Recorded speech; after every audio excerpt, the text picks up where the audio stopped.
तो hello guys, आज हम इसमें देखने वाले हैं फाइनेंशियल स्टेटमेंट। तो इसमें देखेंगे फाइनेंशियल स्टेटमेंट कैसे होते हैं, इसको कैसे प्रिपेयर किया जाए और एग्जामिनेशन में क्वेश्चन कैसे आते हैं। तो फाइनेंशियल स्टेटमेंट चाहे कोई भी कंपनी है, कोई भी एंटिटी है, कोई फॉर्म ऑफ ऑर्गेनाइजेशन है, उसको हर एक को फाइनेंशियल स्टेटमेंट बनाना ही पड़ता है। और यहाँ से हमेशा एग्जामिनेशन में लॉन्ग क्वेश्चन आता है, भले ये 11 का हो, किसी भी लेवल का एग्जामिनेशन हो, यहाँ से ये टॉपिक हमेशा लॉन्ग क्वेश्चंस के लिए ही आते हैं इसमें से। और इसका वेटेज हमेशा एग्ज़ाम में ज़्यादा ही रहेगा और ये लाइफ में हर एक जगह पर यूज में आते ही आते हैं, स्टडी के दौरान और जॉब के दौरान, क्योंकि फाइनेंशियल स्टेटमेंट हर एक लोग यूजर्स इसको यूज करते हैं। इन्वेस्टर, ओनर्स, गवर्नमेंट, जितने भी इसके इंटरेस्ट रखते हैं फाइनेंशियल स्टेटमेंट, सभी इसको यूज करते हैं। तो हर एक लोगों को फाइनेंशियल स्टेटमेंट आना ही चाहिए, नहीं तो वो किसी भी बिजनेस एंटिटी के बारे में सही से उसकी नॉलेज नहीं रख पाएगा, उसे उसकी बिजनेस की, उस एंटिटीज़ के बारे में एक्यूरेट नॉलेज नहीं हो पाएगा, उसको वो समझ ही नहीं पाएगा। तो हम देखते हैं कि फाइनेंशियल स्टेटमेंट, तो फाइनेंशियल स्टेटमेंट से हमेशा एग्जाम में क्वेश्चन आएगा ही आएगा और लॉन्ग टर्म क्वेश्चन आएगा। तो देखते हैं फाइनेंशियल स्टेटमेंट क्या क्या होता है और हम इसको प्रिपेयर कैसे करें, फाइनेंशियल स्टेटमेंट को कैसे प्रिपेयर किया जाता है, जो कि बहुत आसान है। और यहाँ पर इसमें हमेशा स्टूडेंट कुछ न कुछ गलतियाँ करते रहते हैं, वो देखेंगे कहाँ पर गलती करते हैं और उसको कैसे सुधारा जाए। तो पहले स्टार्ट करते हैं फाइनेंशियल स्टेटमेंट। तो पहले देखते हैं कि फाइनेंशियल स्टेटमेंट क्या होता है, उसकी डेफिनेशन से ही देखते हैं। Financial statements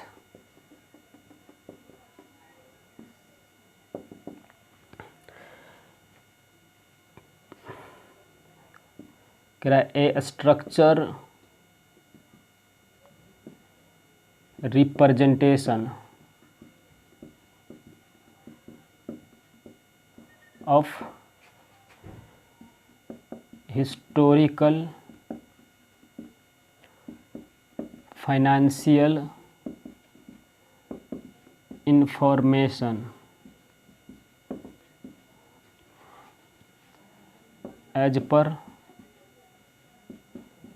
applicable financial reporting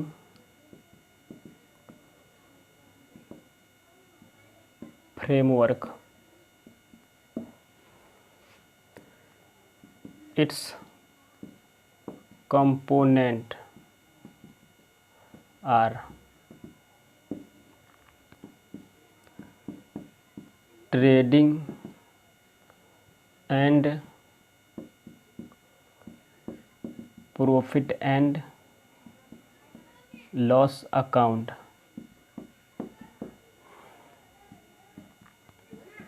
balance sheet,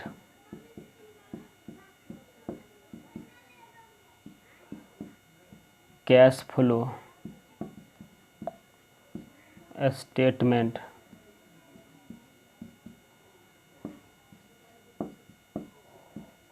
fund flow statement। तो कहता है हमारे पास जितने भी हिस्टोरिकल फाइनेंशियल इन्फॉर्मेशन होते हैं, हिस्टोरिकल कहने का मतलब है जब मैं इस बैलेंस शीट को, जब मैं फाइनेंशियल स्टेटमेंट को प्रिपेयर करूंगा, उससे पहले कि जितने भी इन्फॉर्मेशन हमारे बिजनेस में होंगे, वो सभी इस इन्फॉर्मेशन को हम हिस्टोरिकल इन्फॉर्मेशन बोलते हैं। और वहाँ से उसमें जितने इन्फॉर्मेशन होगा, हम उस इन्फॉर्मेशन को एक स्ट्रक्चर्स फॉर्म में रिप्रेजेंट कर देंगे, उसे ही बोलते हैं फाइनेंशियल स्टेटमेंट। स्ट्रक्चर्स फॉर्म कुछ नहीं होता, बस इसी तरीका का होता है, बस हो गया, इसी को बोलते हैं स्ट्रक्चर्स फॉर्म।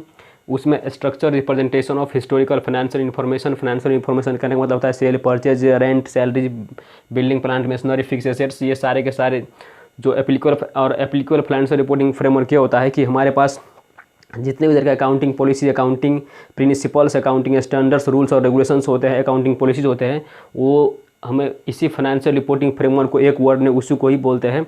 वो फाइनेंशियल रिपोर्टिंग फ्रेमवर्क कहने से मतलब सभी चीज़ को वो उसने इंक्लूड कर लिया, जितने भी अकाउंटिंग पॉलिसी, प्रिंसिपल्स और रूल्स हैं सभी को। तो ये होता है structure representation of historical financial information as per applicable financial reporting framework.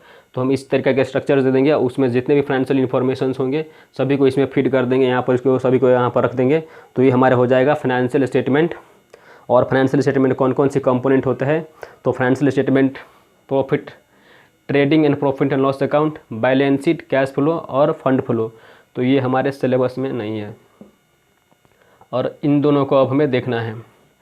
तो यहाँ से हमेशा लॉन्ग क्वेश्चन आता है 8 मार्क्स 10 मार्क्स, और लाइफ में कोई भी एग्जामिनेशन हो तो ये हमेशा आएगा ही आएगा। और इसमें स्टूडेंट कहीं ना कहीं पर गलती करते हैं, हम देखेंगे कि इसको कैसे गलती इसमें ना किया जाए। तो इसको गलती ना होने के लिए हमें अच्छे से जर्नल एंट्रीज आना चाहिए, रूल्स ऑफ डेबिट क्रेडिट आना चाहिए, modern rules of debit credit, और how to close the ledgers and how to prepare the ledgers, ये सभी आना चाहिए। तो अब देखते हैं कि हमें इसमें क्या करना चाहिए। तो अब हमें trading and profit loss account prepare करना है, जिनसे हमें पता चलेगा कि हमने प्रॉफिट अर्न किए हैं और लॉस कितना हमारे पास इनकर हुआ है, और बैलेंस शीट से पता चलेगा कि हमारे पास कितने एसेट्स है, कितने लायबिलिटी है। कहने का मतलब हमारे पास फाइनेंशियल पोजीशंस किसी भी एंटिटीज का कैसे हैं। तो हमें फाइनेंशियल स्टेटमेंट यानी कि ये दो चीज़ें बनाने के लिए क्वेश्चन में हमेशा ट्रायल बैलेंस दिया ही रहेगा, और जिसको ट्रायल बैलेंस नहीं आता वो पिछले लेक्चर्स को रिफ़र कर सकते हैं।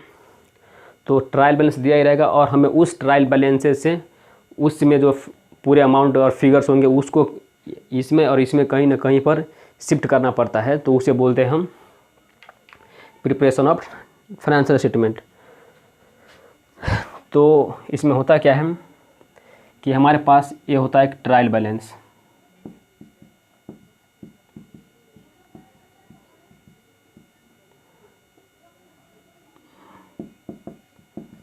ट्रायल बैलेंस सभी को मालूम है क्या होता है trial balance. Debit rupees, credit rupees, और यहाँ पर होता है अकाउंट टाइटल।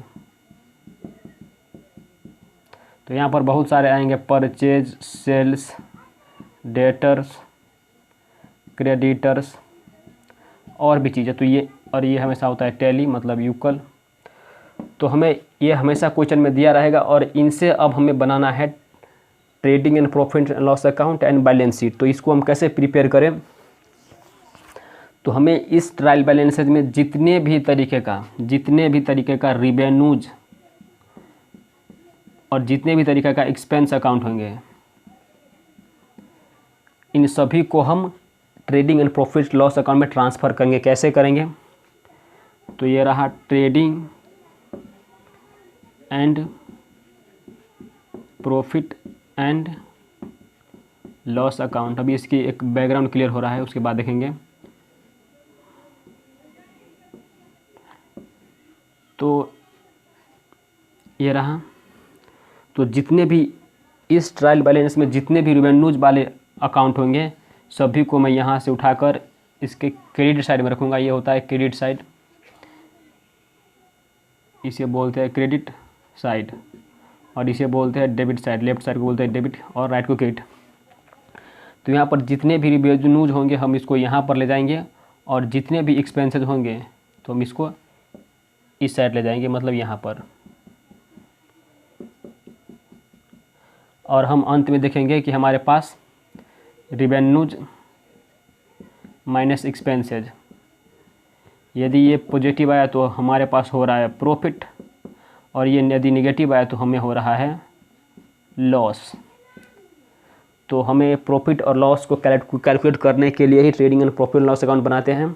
और इसमें जितने भी तरीके का कैपिटल अकाउंट होगा, कैपिटल अकाउंट, जितने एसेट्स अकाउंट और जितने लायबिलिटीज अकाउंट, इन सभी को हम बैलेंस, यहाँ से जितने भी अकाउंट ट्रांसफ़र होंगे वो सारे के सारे जाएंगे बैलेंस शीट में। तो बैलेंस शीट कुछ नहीं होता है, बस बैलेंस शीट एक बैलेंस शीट बस ये ऐसा ही होता है टिप शेप में। एक साइड हो गया, इस साइड होते हैं लायबिलिटीज और इस साइड होते हैं एसेट्स। तो यहाँ से जितने भी, और इसमें कैपिटल इंक्लूड होता है वो भी होता है। तो यहाँ से इस ट्रायल बैलेंस में जितने भी तरीके का कैपिटल एसेट्स लायबिलिटीज होंगे तो हम एसेट्स वालों को इसमें यहाँ पर पुट करेंगे, जैसे debtor, fix asset, plant machinery यहाँ पर, और जितने लायबिलिटी होंगे जैसे क्रेडिटर्स, लोन, कैपिटल और भी कुछ है, और दोनों को लास्ट में टोटल करेंगे तो ये भी टैली हो जाएगा, मतलब बराबर हो जाएगा। तो यही था इसका बैकग्राउंड कि हम how to prepare the trial balances, इसको देख लिया है। तो अब हमें ट्रायल बैलेंसेज से profit loss account balance sheet बनाना है। तो ये था इसका बैकग्राउंड। अब देखते हैं कि हमें एक ट्रायल बैलेंस दिया रहेगा और उनसे हम कैसे प्रॉफिट एंड लॉस अकाउंट बनाएं और बैलेंस शीट बनाएं। तो पहले डिस्कस कर लेते हैं कि trading account and profit loss account की फॉर्मेट क्या होती है। तो देखो format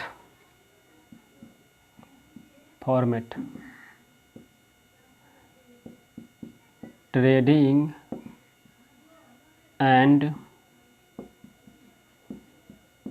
profit and loss account, इसकी फॉर्मेट क्या है देखते हैं।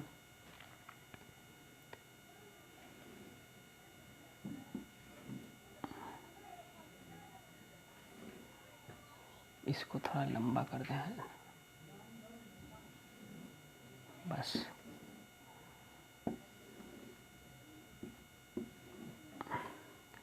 तो ये रहा पार्टिकुलर और ये रहा अमाउंट, ये रहा पार्टिकुलर्स और ये रहा अमाउंट। तो देखो हमें यहाँ पर इसको दो पार्ट में होता है, एक है ट्रेडिंग अकाउंट, एक है प्रॉफिट एंड लॉस अकाउंट। तो यहाँ पर लिखो ओपनिंग स्टॉक और इसकी अमाउंट है वो टू परचेज, टू वेजेज,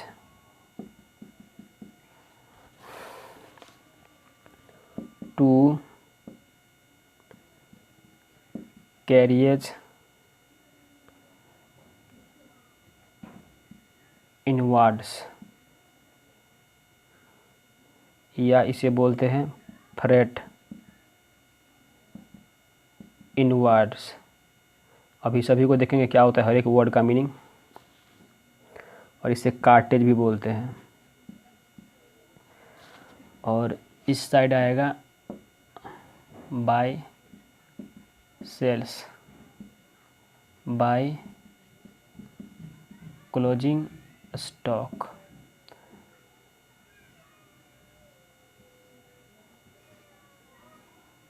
फिर ये होगा टोटल दोनों साइड का, और ये एक लाइन से ये क्लोज। और इस पार्ट को हम बोलते हैं ट्रेडिंग अकाउंट। तो इसमें क्या होता है, ये रहा ट्रेडिंग अकाउंट की फॉर्मेट। इनसे ज़्यादा इन्फॉर्मेशन अब इसमें नहीं हो सकता। तो देख लो इसमें क्या होता है कि हम ओपनिंग स्टॉक लिखते हैं। अभी देखेंगे क्यों लिखेंगे, purchase of goods, wages, carriage inward. अब देखते हैं इसमें हम कि इसको हमें क्लियर करना है। तो उसके लिए एक लेते हैं, हमारे पास यह रहा, यह है एक्स लिमिटेड जो यहाँ से, और ये रहा सप्लायर, यहाँ से हम करते हैं परचेज, और फिर इसके बाद हम यहाँ से करते हैं सेल्स। हो सकता है मैं यहाँ पर मैन्युफैक्चरिंग भी करूँ। तो कह रहा है कि एक ऑर्गेनाइजेशन के एक एंटिटी को कि यहाँ से कोई, यहाँ से लेकर यहाँ तक उसने जितने भी खर्चे किए हैं, जितने भी एक्सपेंसेस किए हैं, उसे बोलते हैं डायरेक्ट एक्सपेंस। और इसके बाद सेल्स के बाद यहाँ से, इसके बाद जितने भी यहाँ से जितने भी एक्सपेंसेस किए हैं, इसके बाद जितने भी एक्सपेंसेस किए यहाँ से, उसे बोलते हैं इन डायरेक्ट एक्सपेंसेज। तो जितने भी डायरेक्ट एक्सपेंसेज हैं, तो इसमें आ जाता है डायरेक्ट एक्सपेंसेज में ये परचेज हो गया, ये वेजेज आ गया, ये कैरियज इनवर्ड, या इसे ही बोलते हैं फ्रेट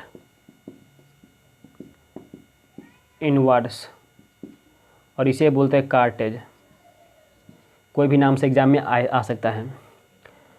तो ये सारे के सारे हैं डायरेक्ट एक्सपेंसेज, डायरेक्ट एक्सपेंसेज। तो ये जितने भी डायरेक्ट एक्सपेंसेज होंगे वो सारे के सारे जाएंगे ट्रेडिंग अकाउंट में। जितने भी डायरेक्ट एक्सपेंसेज होंगे वो सभी के सभी जाएंगे ट्रेडिंग अकाउंट में, और ये ट्रेडिंग अकाउंट के जाएंगे डेबिट साइड में, डेबिट साइड।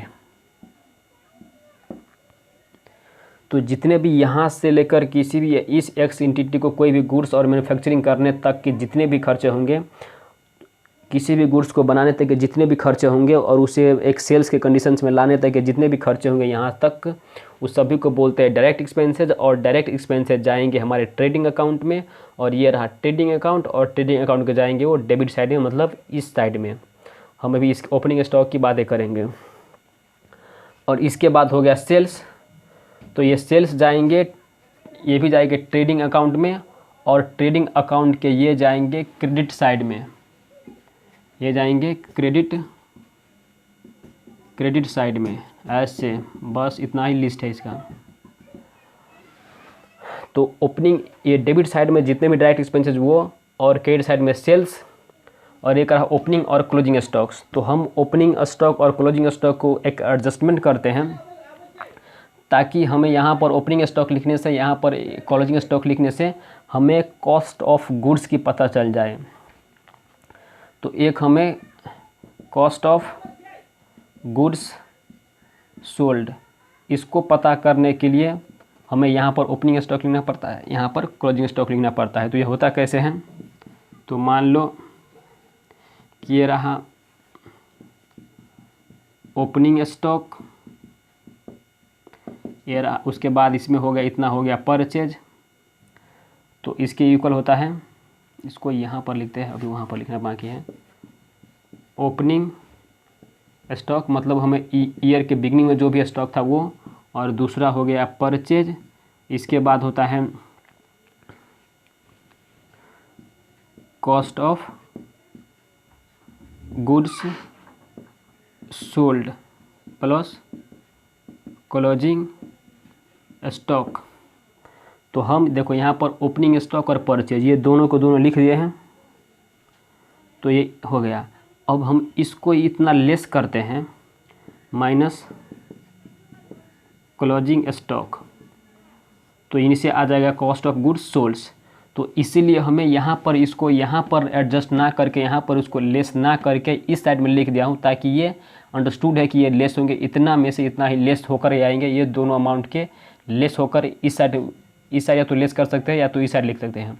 तो बेटर होता है कि हमें इन साइड लिखना है, क्योंकि इनसे हमें एक बेटर प्रेजेंटेशन देता है। तो हमें यही पता करने के लिए लिखते हैं यहाँ पर, ताकि हमें कॉस्ट ऑफ गुड्स सोल्ड पता चल जाए। कॉस्ट ऑफ गुड्स सोल्ड कहने का मतलब है हमने इसकी बनाने तक का खर्चा कितना था, बस वही से कॉस्ट, सिर्फ कॉस्ट बोल दो तो भी चल जाएगा। तो ये रहा क्लोजिंग स्टॉक, ये रहा ओपनिंग, ये रहा परचेज।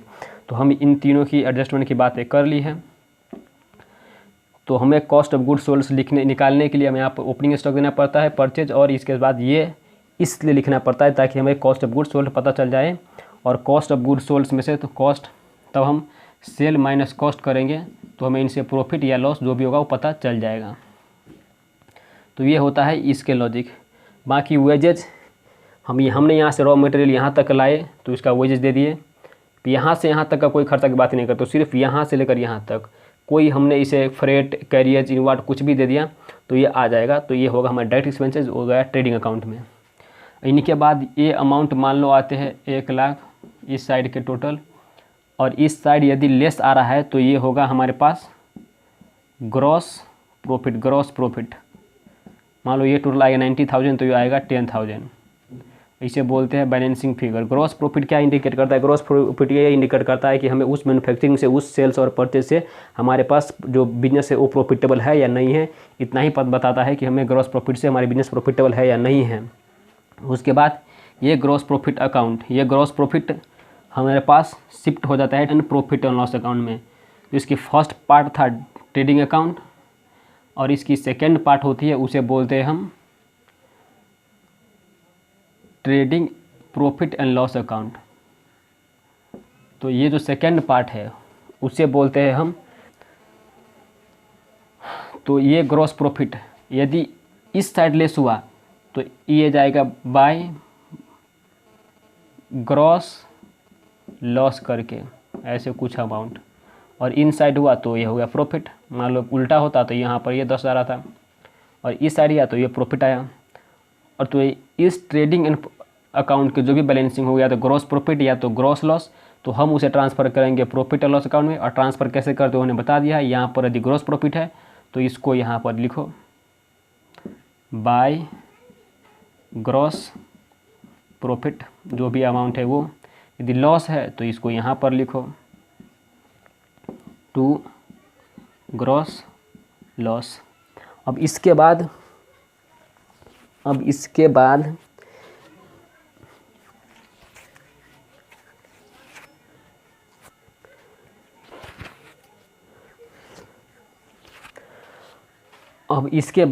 जितने भी हमारे एक्सपेंसेज है, इसके बाद यहाँ से मैन्युफैक्चरिंग होने तक, यहाँ तक आने तक, मैन्युफैक्चरिंग होने तक जितने भी खर्चे तो यह चलेगा ट्रेडिंग अकाउंट में। और सेल्स करने के लिए, और यहाँ से सेल्स करते वक्त, और सेल्स से यहाँ से इस फैक्ट्री से निकलने वक्त का जितने भी खर्चे होंगे वो सारे के सारे खर्चा को हम बोलते हैं इनडायरेक्ट एक्सपेंसेज। और ये जाएगा हमारे प्रॉफिट एंड लॉस अकाउंट में। और प्रॉफिट और लॉस अकाउंट के कौन सा साइड? Debit side. तो ये रहा, ये है डेबिट साइड। तो यहाँ से कितने भी खर्चा हो सकता है। तो देखो यहाँ पर था कैरियज इनवर्ड, और हम इसे बोल सकते हैं अब हम इसे बोल सकते हैं कि हमने यहाँ से अपने गुड्स को, इस अपने फैक्ट्री से, अपने प्रीमाइसेस से गुड्स को यहाँ पर बेचने के लिए कहीं और शॉप में ले गया, तो उसे हमें देना पड़ेगा कैरियज आउटवर्ड। मतलब यहाँ से कोई भी खर्चा, इसे बोलते हैं कैरियज आउटवर्ड। तो ये हमारे है इनडायरेक्ट एक्सपेंसेस। तो ये होगा हमारे प्रॉफिट एंड लॉस अकाउंट के डेबिट साइड में। और भी कुछ एक्सपेंसेस हो सकते हैं, जैसे मान लो सैलरी, रेंट, डेप्रिसिएशन, और इसके बाद भी फ्रेट हो सकता है, फ्रेट आउटवर्ड, कुछ भी हो। ये तो जितने भी एक्सपेंसेस हो गए इनडायरेक्ट एक्सपेंसेज, वो सारे के सारे चले जाएंगे प्रॉफिट एंड लॉस अकाउंट में, और वो भी उसके डेबिट साइड में। और इसके बाद यहाँ से और भी किस्म का हमें रेवेन्यू जनरेट हो सकते हैं, जैसे कमीशंस आना, इंटरेस्ट आना। तो जितने भी हमारे रेवेन्यूज होंगे सेल्स को छोड़ करके, एक्सेप्ट सेल, क्योंकि सेल्स तो ये आ गया वहीं पर। तो जितने भी रेवेन्यूज होंगे, जैसे कमीशन, इंटरेस्ट हमें मिला ऑन इन्वेस्टमेंट, ये सारे के सारे आ जाएंगे क्रेडिट साइड में। और ये सभी की सभी चीज़ हमें ये बता रहा है कि हमें ये रेवेन्यूज है। और इस साइड का जितने भी हैं वो हमारे क्या है? एक्सपेंसेज हैं, एक्सपेंसेज।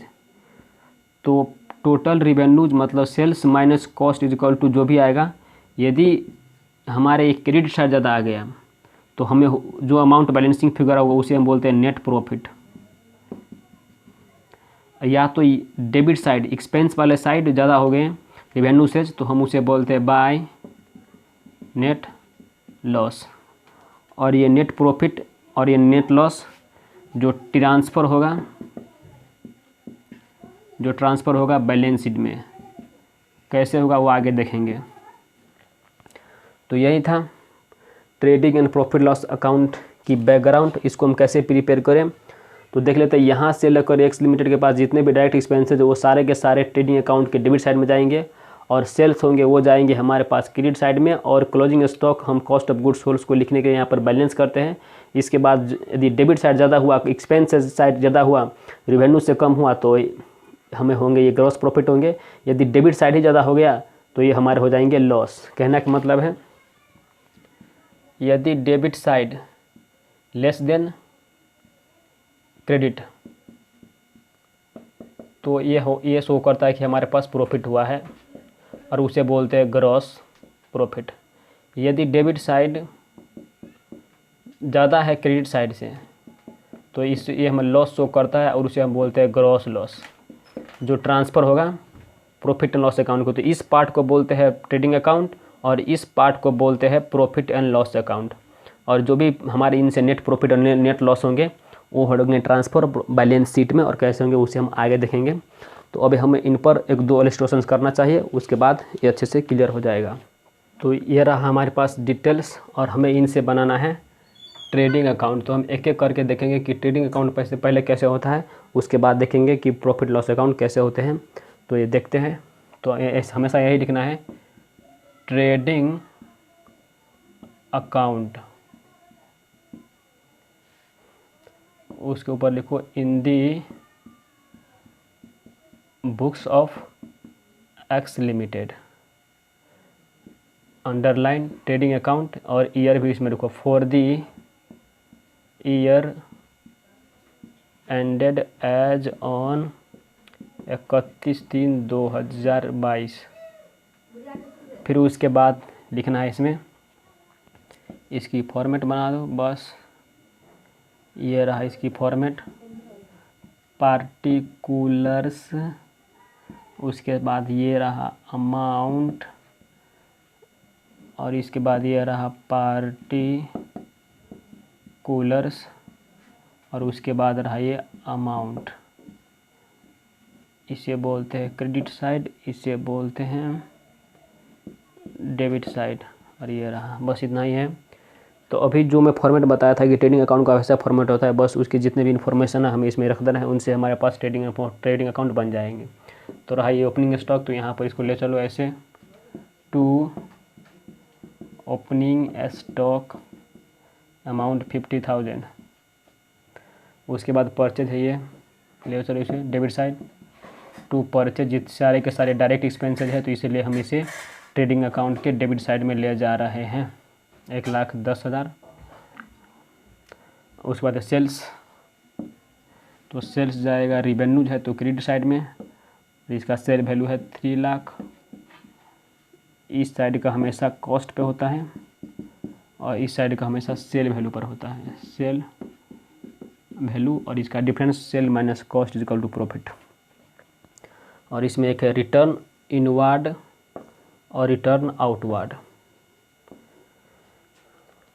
तो रिटर्न इनवर्ड को पहले समझते हैं कि ये है एक्स लिमिटेड, इसने यहाँ से परचेज किया, सप्लायर है ये, मान लो वाई लिमिटेड, यहाँ से परचेज किया, तो इनके पास इन हो गया सामान, इन हो गया।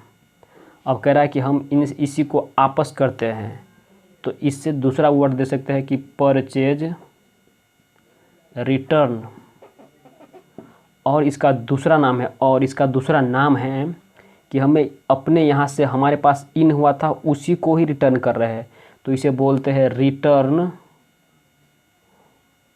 क्या, आउटवर्ड। क्योंकि हमने पहले परचेज के टाइम ये हमारे पास इन हुआ था, और हमें इसे, और इसे दूसरा नाम से बोल सकते हैं परचेज रिटर्न, हम उसको रिटर्न किया है तो इसे बोल सकते हैं परचेज रिटर्न या रिटर्न आउटवर्ड। पहले इन हुआ था, अब वो हो रहा है आउटवर्ड हो रहा है, हमें जहाँ से आया था उसको वहीं पर हमने परचेज किया था उसको रिटर्न किया, तो इसका दूसरा नाम है रिटर्न आउटवर्ड। इसको अच्छे से याद रख लो। और दूसरा होता है सेल्स, हमने किसी कस्टमर से ऐसे किए सेल्स, किसी ऑर्गेनाइजेशन से, तो इसने हमें रिटर्न कर दिया, तो ये होगा रिटर्न। और क्योंकि रिटर्न मेरे पास आ रहा है तो इसे बोलते हैं रिटर्न इनवर्ड, या इसे दूसरा नाम इसका सेल्स रिटर्न। तो या तो रिटर्न इनवर्ड कहे तो या सेल्स रिटर्न कहे तो दोनों का एक ही मतलब है, या तो परचेज रिटर्न कहे तो या तो रिटर्न आउटवर्ड कहे तो दोनों एक ही चीज़ है। तो जहाँ पर जो अमाउंट होगा हमें उसी से रिस्पेक्टिव अमाउंट से लिख के रहेंगे। तो यहाँ पर परचेज किया था और उसको हम रिटर्न कर दिए आउटवर्ड, तो हमें परचेज में से लेस करना चाहिए। तो इस केस में परचेज कितना है 1,10,000, और रिटर्न इनवर्ड हमारे पास हो गया सेल्स रिटर्न। तो हमें यहाँ पर लिखाना पड़ेगा ऐसे लिखना पड़ता है सेल्स। तो जब ऐसा चीज़ आ जाए तो हमें इसको 1-2 कॉलम बना लो, 3 लाख, और यहाँ पर कर दो लेस। उसके बाद क्या है रिटर्न इनवर्ड, क्योंकि लोगों ने हमारे पास रिटर्न किया है, तो हमारे पास रिटर्न इन हुआ है, तो रिटर्न इनवर्ड, और इसका अमाउंट है 5000। और इसको एक लाइनिंग खींचो, उसके बाद जो यहाँ पर होगा वो हो जाएगा 295,000। और उसके बाद यहाँ था परचेज, तो यहाँ पर परचेज रिटर्न भी दिया है, तो 1,10,000, फिर लेस करो रिटर्न आउटवर्ड, तो रिटर्न आउटवर्ड कितना है 7। और फिर यहाँ पर करो, इसके बाद लिखो यहाँ पर टोटल 103 ये आएगा बैलेंस करके। और फैक्ट्री रेंट हमारे डायरेक्ट एक्सपेंसेस है, क्योंकि यहाँ तक मैंने कहा था कि यहाँ तक कि जितने भी एक्सपेंसेस होंगे, यहाँ पर हो रहा है मैन्युफैक्चरिंग, तो यहाँ तक जितने भी एक्सपेंसेस होंगे वो सारे के सारे हमारे डायरेक्ट एक्सपेंसेस है, तो ये सारे कर जाएंगे ट्रेडिंग अकाउंट के डेबिट साइड में। तो टू फैक्ट्री रेंट अमाउंट 30,000। और उसके बाद एक है वेजेज, तो वेजेज को हमें बेहतर होगा कि इसको यहाँ पर लिखे, पर ऐसा भी लिख सकते हैं, तो हम इसको वेजेज को यहीं पर शिफ्ट कर देते हैं, क्योंकि हमें वेजेज परचेज पर लगता है, तो हमें बेहतर होगा कि इसको वहीं पर लिख दे। तो वेजेज, क्योंकि वेजेज के परचेज के साथ ही वेजेज आता है, तो हमें इसको यहाँ पर लिखना एक बेहतर होता है 40,000। और दूसरा होगा फैक्ट्री रेंट अमाउंट 30,000। और इस केस में हमारे पास बाय क्लोजिंग स्टॉक दिया ही नहीं है कुछ। और हम दोनों साइड को टोटल करके देखते हैं, जो सा साइड हमारे पास रिवेन्यूज वाले ज़्यादा होंगे तो हमारे पास ग्रॉस प्रॉफिट होंगे, और लॉस वाले एक्सपेंस वाले साइड ज़्यादा होंगे तो हमारे पास नेट लॉस होगा। तो हम अभी इसको देख लेते हैं टोटल करके बस। तो देखते हैं डेबिट साइड कितना है और क्रेडिट साइड कितना है, तो मतलब एक्सपेंस साइड कितना है और रिवेन्यू साइड कितना है। तो ये 50,000 एक 103 और 40,000 और ये रहा 30,000। तो इस साइड आ रहा है कितना 223 1 2 3 इतना, और इस साइड कितना आ रहा है, तो इस साइड है 295। तो ये ज़्यादा है और ये कम है, तो रिवेन्यू साइड ज़्यादा है, तो बैलेंसिंग फिगर इधर आएगा जिसका नाम होगा 2 ग्रॉस प्रॉफिट।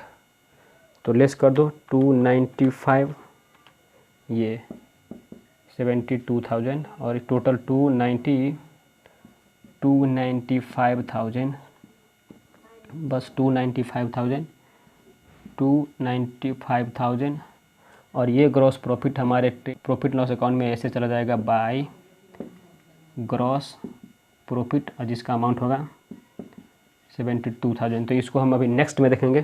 बस हो गया ट्रेडिंग अकाउंट।